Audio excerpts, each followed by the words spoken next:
네, 여러분 안녕하세요. 고태영입니다. 오늘 제가 준비한 콘텐츠는 영어학 공부법입니다. 특히 이제 시기별 공부법 및 공부 방법에 대해서 좀 더 자세하게 공유드리고 싶어서 영상을 제작하게 되었습니다. 목차인데요. 제가 사용했던 교재 그리고 원서, 활용했던 인강에 대해서 간략하게 말씀드리고자 하고요.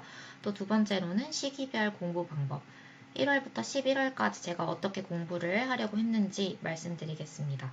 또 세 번째로는 영어학 공부 팁, 그리고 영어학을 공부할 때 중요하다고 생각했던 점, 그리고 마지막으로는 스터디를 어떻게 활용했는지, 그리고 기출문제를 어떻게 활용을 했는지에 대해서 말씀드리고자 합니다. 네, 여러분 일단 정말 오랜만이에요. 제가 학교 사정상 유튜브 콘텐츠를 업로드할 여력이 없어서 한동안 유튜브 업로드가 많이 지연됐었습니다. 혹시나 영상을 많이 기다리셨을 분들께 정말 죄송하고요. 그리고 제가 이번에 영어학 자료를 또 공유드리고 싶어서 스캔을 하는 과정 중에 있습니다. 스캔이 은근히 좀 오래 걸려서 스캔을 한 이후에 정리해서 업로드하도록 하겠습니다. 네, 이번엔 제가 어떤 교재를 활용했는지, 원서를 어떤 걸 읽었는지에 대해서 보여드리도록 하겠습니다. 이게 제가 제일 처음으로 들었던 기본 이론과 심화 이론 영어학 강의인데요.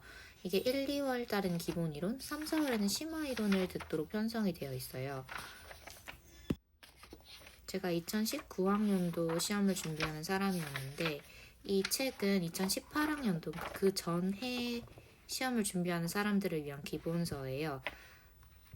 근데 저는 약간 성격이 좀 급했어서 영상이 계속 하나씩 업로드되는 걸 기다리는 것보다는 별로 바뀌지도 않았을 텐데 그냥 그 전회 강의를 빠르게 듣는 걸 좀 더 선호했기 때문에 그 전회 강의를 찾아서 듣고 공부를 했습니다. 지금부터 원서를 보여드릴게요. 첫 번째는 An Introduction to Language라는 책입니다. 이 책은 대학교 2학년인가 3학년 때 공부를 이 책으로 했었어요. 수업도 영어학 교재로 이 Introduction to Language를 썼었고 기말고사, 중간고사 또 이 원서로 봤기 때문에 상당히 익숙했던 책이었습니다. 원서 중에서도 특별히 더 많이 봤던 책이 있고 좀 덜 봤던 책이 있는데 이 책은 좀 많이 봤어요. 되게 반복해서 좀 기본 내용을 학습하는 데 좋은 책이라는 생각이 들었고 또 연습 문제도 보시면 골라서 천천히 풀어봤었습니다. 특히나 신텍스 부분을 좀 주의 깊게 많이 읽었던 것 같고 프레이즈를 나누는 연습도 이 책으로 꾸준히 했던 것 같아요. 네, 이번에는 포네틱스 부분인데요. 이 포네틱스도 Introduction to Language에서 좀 많은 도움을 받았습니다. 중간중간 보시면 제가 발음 기호를 좀 연습했던 흔적들이 많이 보이는데 제가 솔직히 말씀드리면 유치원 때부터 영어는 배웠지만 발음 기호는 한 번도 배워봤던 적이 없어서 대학교 2학년, 1학년 때 처음 발음 기호를 익히고 배웠어요.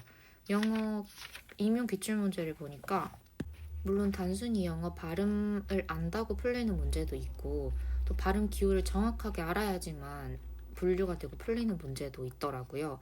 그래서 그때 좀 열심히 발음 기호를 익히고 단어마다 발음 기호도 한 번씩 적어보는 연습을 했던 것 같아요. 다음으로는 English Syntax and Argumentation입니다. 이 책은 학교에서도 진도를 나갔었는지는 잘 기억이 안 나는데 임용에 도움이 된다고 판단을 했었고 인강을 활용을 해서 들었어요.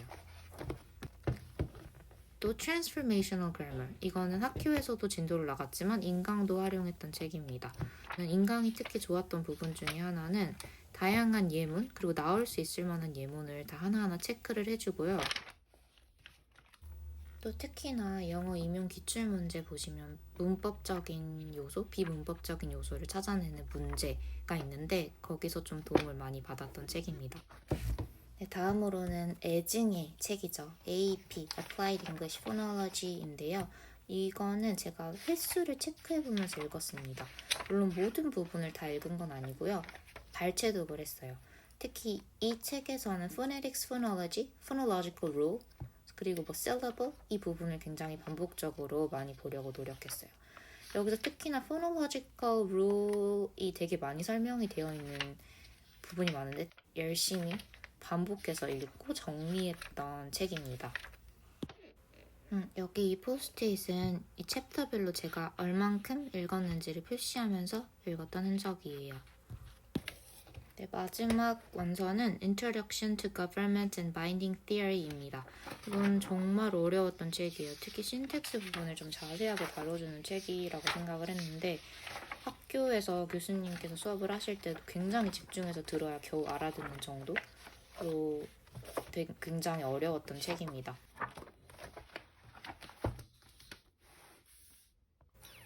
네, 문법과 관련해서는 TG, Teacher's Grammar이라는 책을 읽었는데요. 보시다시피 굉장히 두꺼워서 인강을 들어야겠다고 생각을 했습니다. 근데 인강에서 이걸 다뤄주는 것과 동시에 엄청난 양의 프린트를 주더라고요. 어차피 쌓아도 봤자 다시는 안 보겠다 싶어서 그날그날 배웠던 내용을 소화하고 외우려고 노력을 했습니다. 이 책은 엄청 어렵다기보다는 중고등학교 그리고 대학교 문법 과정을 어느 정도 잘 소화한 사람이라면 딱히 어렵지 않게 볼 수 있는 책이라고 생각해요. 이 책은 제가 추천을 받거나 따로 알지는 못했던 책인데 마침 문제풀이용 책을 사다가 이 기본서도 굉장히 괜찮아 보여서 구매를 했던 책이고요. 이 기본보다 좀 더 심화된 내용에 대한 발췌 부분이 좀 많이 있어서 도움이 많이 되었습니다. 여기 포스트잇이 굉장히 많이 붙여져 있는데요. 제가 다시 봐야 되고 또 나름 신경 써서 봐야 될 부분을 제가 스스로 체크를 해놓은 부분입니다.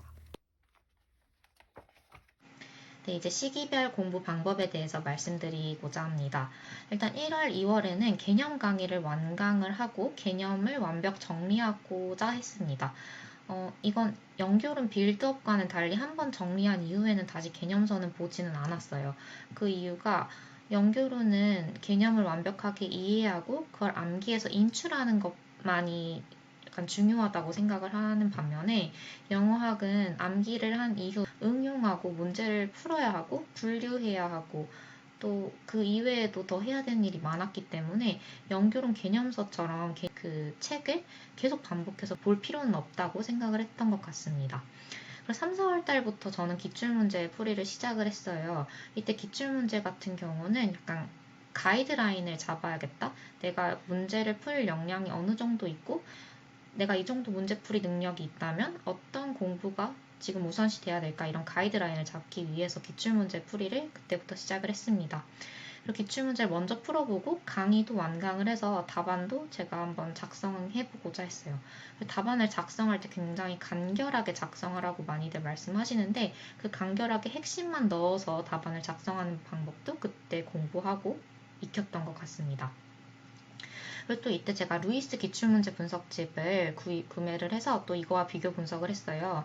그 연도별 기출문제를 푸는 것과 다르게 루이스 기출문제 분석집은 카테고리별로 다 묶여져 있기 때문에 이미 기존에 분석이 되어 있는 기출문제를 좀 더 잘 활용했던 것 같습니다. 근데 또 이때 제가 교생 실습을 했었어야 돼서 제대로 하지 못했던 것 같아요. 그리고 5월, 6월 달에는 필요한 원서 강의를 듣기 시작을 했었는데요. 인강을 활용했던 원서는 다음과 같이 세 가지 원서입니다. 첫 번째는 TG, 그 두 번째도 Transformational Grammar, 세 번째는 Syntax and Argumentation. 이 세 가지 원서를 인강을 많이 활용을 했고 발췌독을 그 이후로부터는 했었던 것 같아요. 그리고 나서는 이제 문제풀이, 사설 문제집을 사서 문제풀이를 병행을 했고요. 답안을 간결하게 작성하는 연습을 꾸준히 했습니다. 7월, 8월에는 원서를 반복적으로 회독하려고 했고 또 기출문제를 병행을 했고요. 사설 문제풀이도 이때 계속 많이 반복을 했습니다. 문제를 푼 이후에 문제를 틀렸다면 문제가 어디 부분에서 출제가 되었는지 원서를 한번 찾아보려는 과정을 좀 반복을 했던 것 같아요. 그리고 이제 9월, 10월, 11월입니다. 이때 굉장히 중요한 시기죠. 그래서 9월, 10월에는 다양한 문제풀이를 계속 해보려고 노력을 했습니다. 또 모의고사를 이때 굉장히 많이 풀었고요. 또 기출문제도 많이 풀어보았지만 계속 또 반복을 하였습니다. 이때 또 루이스 기출문제 분석집도 활용을 해서 이미 카테고리별로 분류가 되어 있는 기출문제, 연도별 기출문제 이렇게 두 가지를 같이 반복을 하였습니다. 그리고 이 와중에도 원서는 계속 발췌독을 하고 중요하다고 생각하는 원서는 두 번, 세 번 이렇게 계속 반복하려고 노력을 했어요. 그리고 또 이렇게 루이스 기출문제집을 보고 분류가 된 걸 바탕으로 제가 생각했을 때 예상 문제 또 한번 출제를 해보려고 노력을 했습니다. 그리고 마지막으로 11월인데요.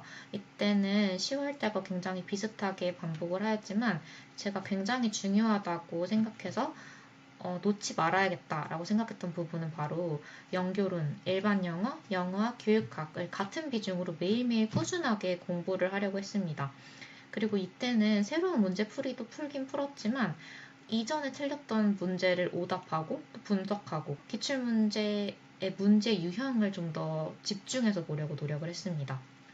그리고 이때는 좀 더 제 실력을 키우기보다는 이전에 했던 내용을 반복하고 실수를 줄이려고 더 주력을 했습니다. 네, 제가 생각했을 때 영어학을 공부할 때 중요한 점에 대해서 말씀을 드리려고 합니다.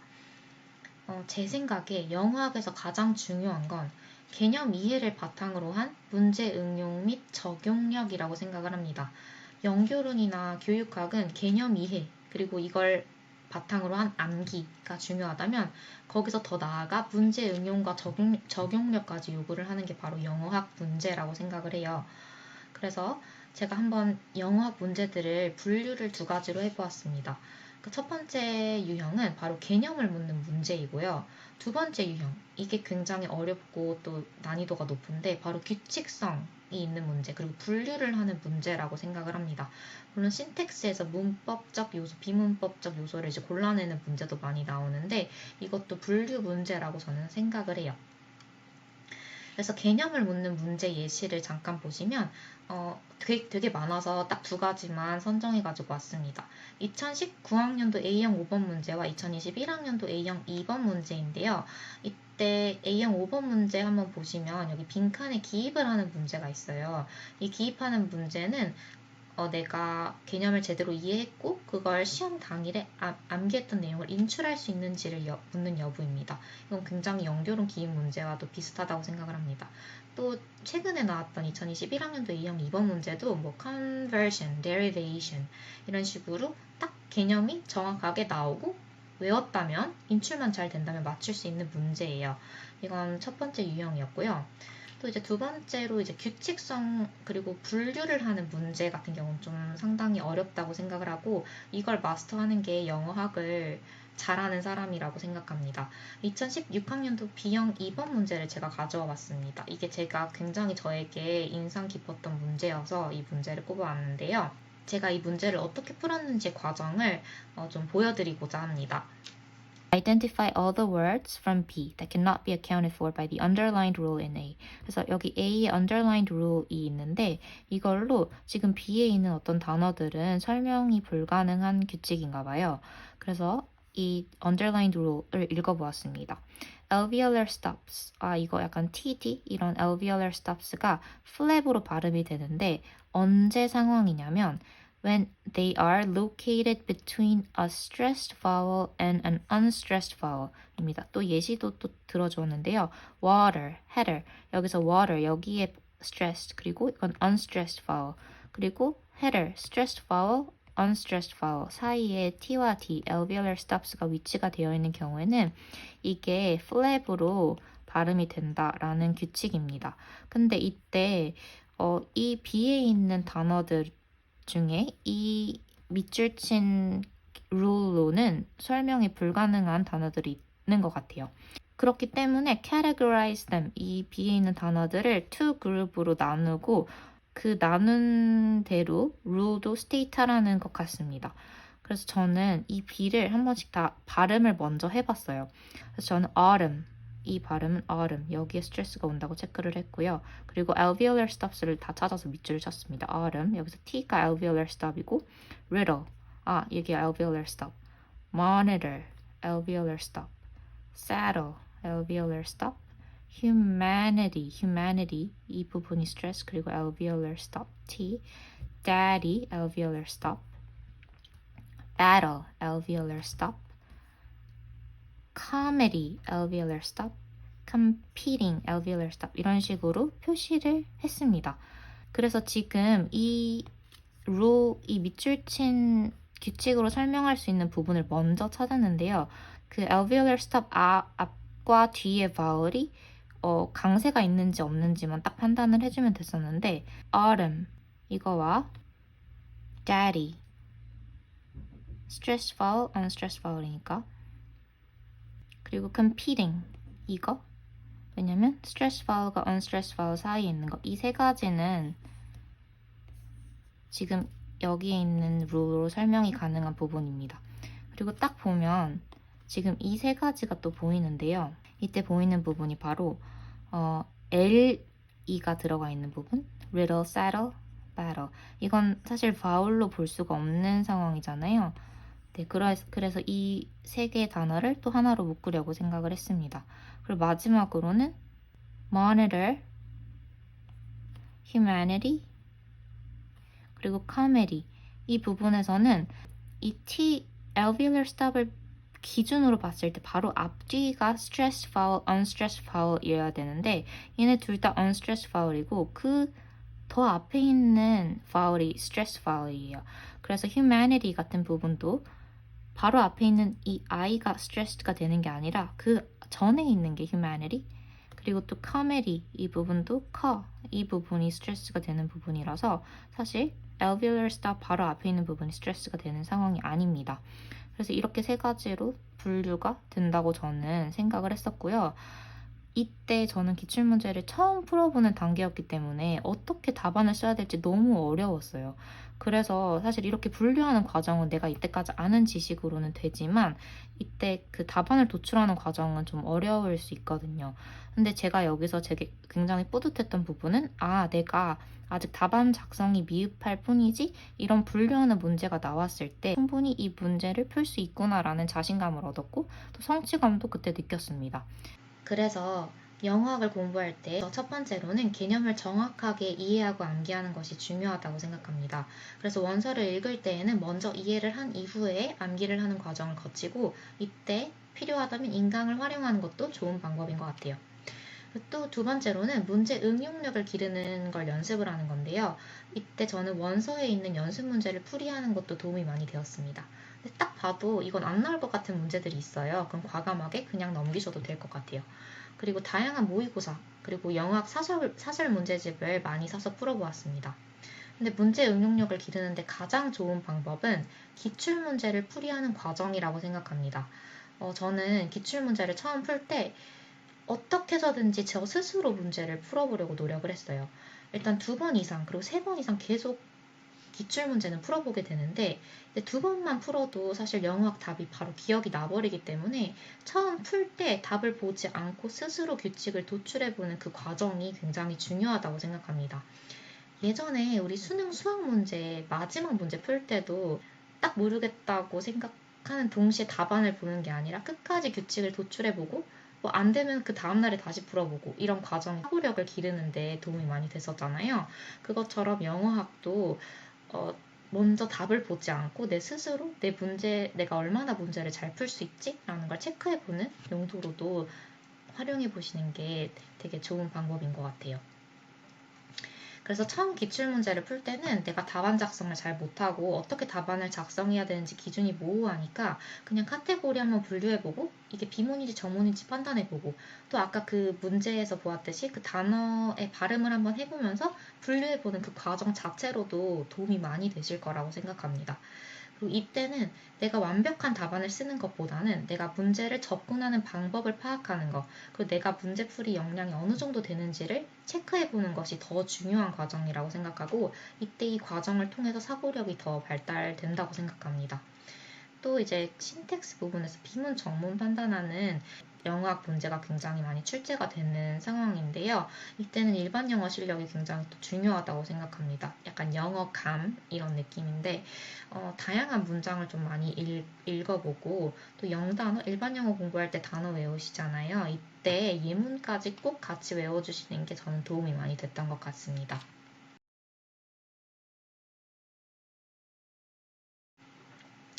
이제 마지막으로 스터디와 기출문제 활용에 대해서 말씀을 드리고자 합니다. 저는 스터디를 총 3개로 활용을 했어요.